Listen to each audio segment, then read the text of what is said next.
Madonna has become a true worldwide icon. Congratulations on the job. We listen to Hot 97 every day. We can't wait to hear you guys even more. Hey, let's go!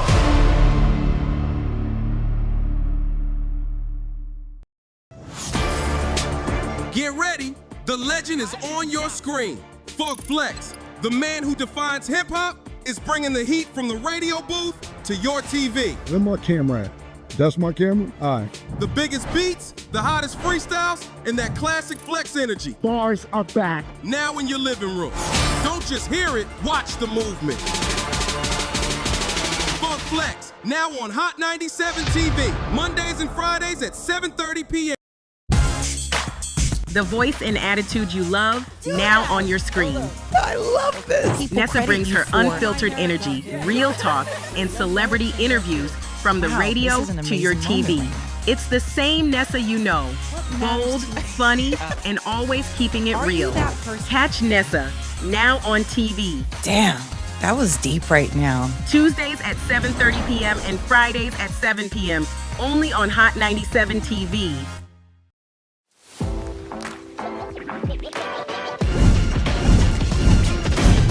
Welcome to Hot 97 News Atlanta. First, here with Rondell with 2 N's. What it do? Give it up to you. And Million. Hey, the fact that this is a reality. Brand new live news show. I'm your host, Lana Harris. There is so much going on in this country and in this world. Civil unrest. Nobody's going to trust that. Any of This sounds, like I said, it sounds good. Yeah. It does sound beneficial.